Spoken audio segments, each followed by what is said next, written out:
मेरे सामाजिक परिवार के सभी सदस्यों और उन सारे लोगों को भी जो अभी यह वीडियो देखते हुए मेरे सामाजिक परिवार के सदस्य बन जाएंगे, उन सभी लोगों को मेरा यथोचित अभिवादन।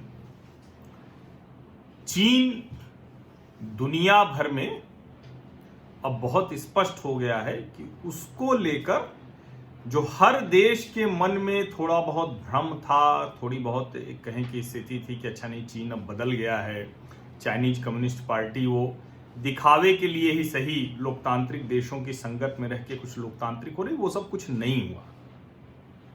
कई दशक से जो अमेरिका ने भी जो कोशिश की थी वो भी पूरी तरह से असफल हो गई और अब जाकर अमेरिका को इसका एहसास हो रहा है और अब अमेरिका ऑल आउट वॉर के मूड में है चीन के साथ। इसीलिए ह्यूस्टन में जो चीन का दूतावास है, चीन का मिशन है, वो बंद हो गया। लेकिन वो बंद हो गया ये खबर नहीं है, असली खबर मैं आगे आपको बताऊंगा। लेकिन उसकी प्रतिक्रिया में चीन ने भी जो चीन के दक्षिण पश्चिम चेंगडू में अमेरिका का दूतावास है उसको बंद करा दिया और इन दोनों घटनाओं के साथ माइक पॉम्पियो का एक भाषण है, एक उन्होंने स्पीच दी है, वो बड़ी महत्वपूर्ण है जिसको मैं आपको बताऊंगा। ये सब आप देखेंगे तो समझ में आएगा कि दुनिया चीन के खिलाफ कैसे सोच रही है, क्यों सोच रही है, क्या कुछ होने वाला है। और चीन की जो जनता है, जो आमतौर पर यह लगता है कि चाइनीज कम्युनिस्ट पार्टी के तानाशाही शासन में इतनी समृद्धि है कि सब बहुत अच्छा है, तो वो भी अब धीरे धीरे दुनिया के सामने स्पष्ट हो रहा है। तो सबसे पहले यही कि ह्यूस्टन में जो चीनी दूतावास बंद हो गया, जिसमें निकलने से पहले 72 घंटे की डेडलाइन उनको दी गई थी, समय सीमा, उन 72 घंटों में उन्होंने अपनी सामान की पैकिंग की, अपना सब कुछ किया। लेकिन उसके साथ जो वीडियोस आए हैं, जो अगल बगल से लोगों ने देखा, जो रिपोर्ट्स आई हैं, चीनी दूतावास के अधिकारी कागजों को जला रहे थे।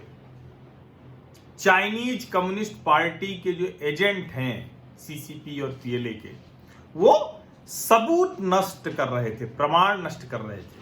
वो कौन से सबूत थे जिसको लेकर चीन इतना चिंतित है। और इसीलिए जैसे ही वो दूतावास की समय सीमा खत्म हुई खाली करने की, तो अमेरिकी खुफिया agency FBI, federal bureau of investigation, वो ह्यूस्टन में चीन के उस दूतावास में पहुंच गई। कई ब्लैक SUVs का काफिला, 2 व्हाइट वैन और एक लॉक स्मिथ वैन वो चीनी दूतावास के परिसर में देखी गई और उन लोगों ने पूरे परिसर की तलाशी ली है। कोशिश ये कि किसी भी तरह से कोई 1-2 प्रमाण मिल जाए जिसको आगे इस्तेमाल किया जाए, क्योंकि जो अमेरिका ने कहा, वो बार बार ये कह रहे थे कि ह्यूस्टन में जो ये चीनी दूतावास है, ये दरअसल चाइनीज कम्युनिस्ट पार्टी की जासूसी का केंद्र है। इनका 25 शहरों में नेटवर्क था। उन 25 शहरों में इनके जो एजेंट थे, जो स्लीपर सेल थे, जो आमतौर पर हम लोग आतंकवाद से पीड़ित देश हैं तो उस नाते से जानते हैं कि जो इस्लामिक टेररिस्ट हैं, इनके जो स्लीपर सेल्स हैं, पाकिस्तान के स्लीपर सेल्स हैं, हम लोग उनको जानते हैं। लेकिन चीन भी ये काम करता है और चाइनीज कम्युनिस्ट पार्टी के स्लीपर सेल्स विश्वविद्यालयों में हैं, दूतावासों में हैं, कंपनीज में हैं, शोध संस्थानों में हैं, अलग अलग जगहों पर है। और उनका जो सेंटर था, धुरी थी, वो यही ह्यूस्टन का दूतावास था। यहां वो ये भी बताते थे कि कैसे आप FBI और जो पुलिस है, जो लोकल पुलिस है, नेशनल पुलिस, लोकल पुलिस, उसके आप उसकी पकड़ में ना आए, इसको भी यहां से बताया जाता था। और चूंकि अब प्रतिक्रिया में चीन ने चेंगडू में अमेरिका को बंद करने को कहा, अमेरिका ने वो दूतावास बंद कर दिया है। लेकिन जो चीन ने कोई वजह नहीं बताई है कि क्यों आपको दूतावास बंद करना है, ये सिर्फ डिप्लोमेटिक एक स्टेटमेंट है। जैसे आमतौर पर जब यहाँ पाकिस्तानी दूतावास के कर्मचारी अधिकारी पकड़े जाते हैं जासूसी करते हुए, गलत हरकतें करते हुए, फर्जी करेंसी के रैकेट में, तो भारत की सरकार उनको पकड़ के भेजती है वापस, क्योंकि उनको डिप्लोमेटिक इम्यूनिटी मिली हुई है और उस राजनीतिक संरक्षण का लाभ उठा के ये सब वो करते हैं।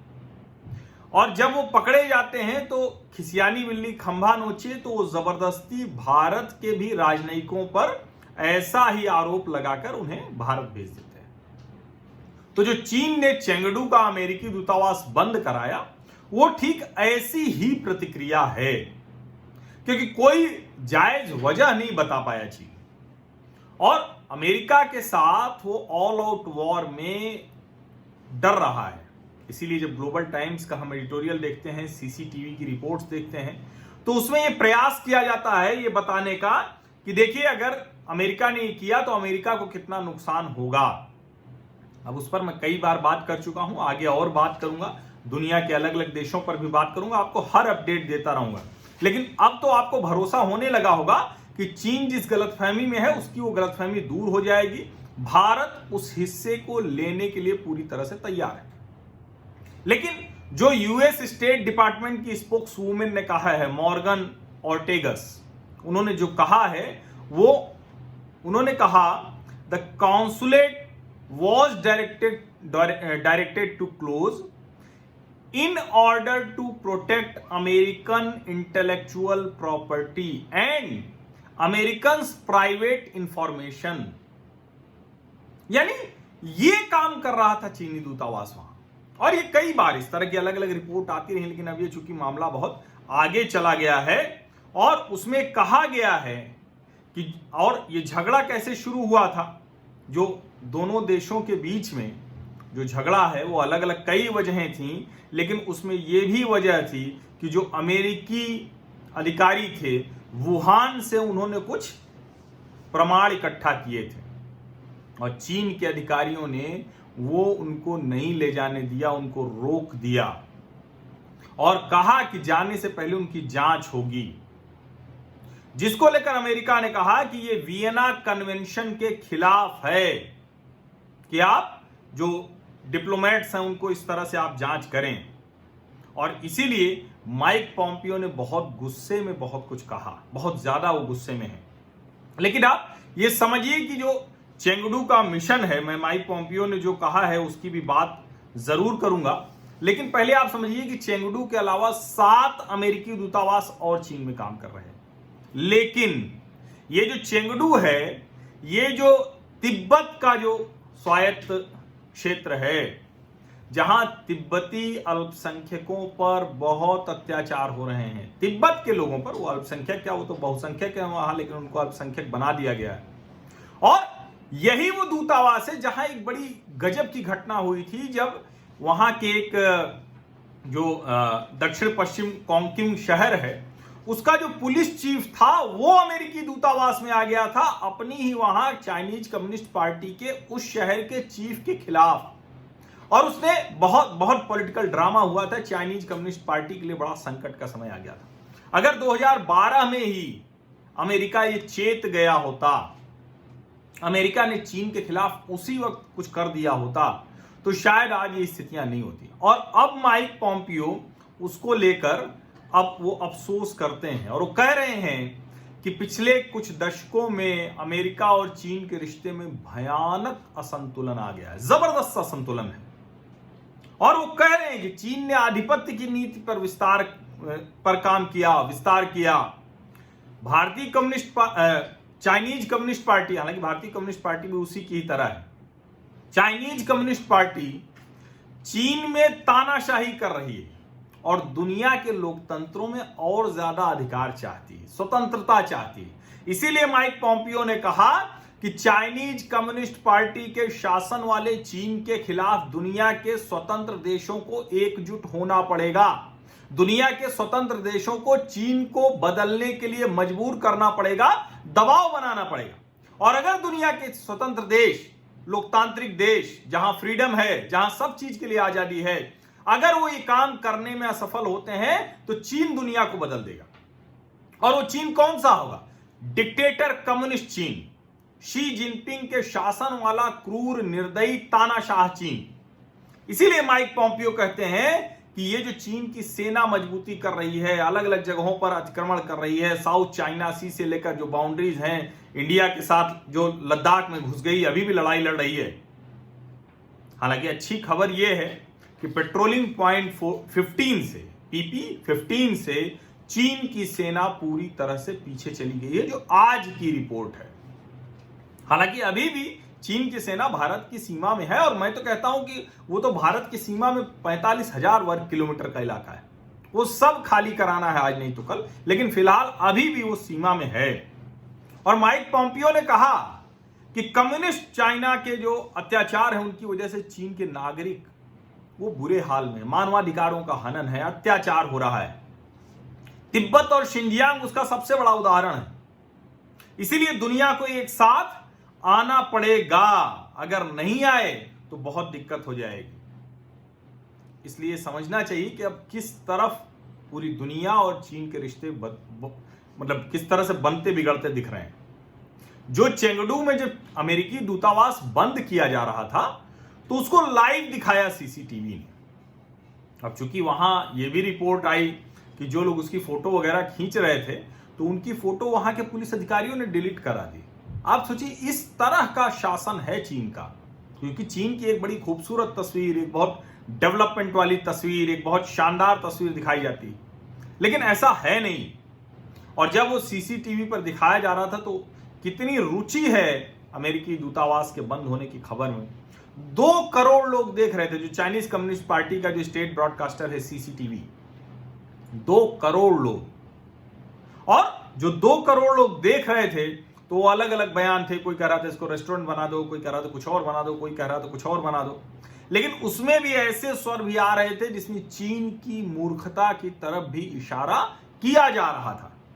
और उसी में से एक कमेंट मैं पढ़ देता हूं, ऐसे ढेर सारे कमेंट्स आए, ऐसे ढेर सारी टिप्पणियां थीं जिन्होंने चीन की सरकार के इस फैसले के खिलाफ वहां के स्टेट ब्रॉडकास्टर के लाइव के दौरान टिप्पणी की। एक जो महत्वपूर्ण टिप्पणी है मैं वो पढ़ देता हूं और यही बात खत्म करूंगा, लेकिन इससे समझ में आएगा कि चीन के नागरिकों को अब समझ में आ रहा है कि हम किस दिशा में जा रहे हैं। Confrontation is not good, it affects the economy, it affects everyone. और ये बात जितनी जल्दी चाइनीज कम्युनिस्ट पार्टी के लोगों को समझ में आ जाए, और समझ में आ जाए तो जो माइक पॉम्पियो ने कहा, जो नरेंद्र मोदी ने कहा, माइक पॉम्पियो जो कह रहे हैं कि उनको अपने व्यवहार में परिवर्तन लाना पड़ेगा, जो नरेंद्र मोदी ने कहा वो ज्यादा सटीक था, ज्यादा कन्विक्शन के साथ था। उन्होंने लद्दाख में जो कहा था, उन्होंने कहा कि जो ऐसे साम्राज्यवादी विस्तारवादी नीतियों वाले होते हैं वो या तो मुड़ते हैं, झुकना पड़ता है, या फिर टूट जाते हैं। चीन के टूटने का वक्त है ये, क्योंकि वहां की जनता भी कह रही है कि confrontation is not good, it affects the economy, it affects everyone. और मुझे लगता है, उम्मीद मैं करता हूं कि दुनिया के दबाव में जो अलग अलग जगह वो युद्ध की तैयारी कर रहा है, समुद्र से लेकर जमीन तक, साउथ चाइना सी से लेकर भारत की सीमाओं तक, उसको ईश्वर सद्बुद्धि देगा। हालांकि चाइनीज कम्युनिस्ट पार्टी वो तो किसी ऐसे ईश्वर में यकीन करती नहीं है। धर्म तो उसका, धर्म को तो वो समझती मानती ही नहीं है, इसीलिए अधर्म के मार्ग पर चलती है। लेकिन आज नहीं तो कल धर्म के मार्ग पर तो उसे आना ही पड़ेगा, और दुनिया के सभी लोकतंत्रों को इसके लिए एक साथ आना पड़ेगा। मैं आपको आगे अगले वीडियो में यह भी बताऊंगा कि ऑस्ट्रेलिया कैसे साउथ चाइना सी में चीन के लिए बड़ी चुनौती बन गया है। और बड़ी खबर है कि पहली बार इस तरह से खुलकर चीन के सामने आया है। बहुत बहुत धन्यवाद आप सभी लोगों का। सब्सक्राइब आपने जरूर कर लिया होगा, नोटिफिकेशन वाली घंटी भी दबा दी होगी। आप हमारे सामाजिक परिवार के पक्के सदस्य बन गए होंगे। आप सभी लोगों का धन्यवाद, और जिन लोगों ने आर्थिक सहयोग दिया है स्वैच्छिक तौर पर, उनका भी बहुत बहुत धन्यवाद। लेकिन ये कोई बाध्यता नहीं है और ना तो कभी होगी। बस इतना जरूर कहूंगा, दबाव अगर आप मानते हैं, अधिकार मानते हैं, तो वो ये कि सब्सक्राइब जरूर कर लीजिएगा, नोटिफिकेशन वाली घंटी दबा दीजिएगा, और आपको ठीक लगे तो इस वीडियो को जस का तस ज्यादा से ज्यादा लोगों तक पहुंचने में मदद करें। अगर नहीं तो इस बातचीत को पहुंचने में मदद करें। कोई कॉपीराइट नहीं है। बहुत बहुत धन्यवाद।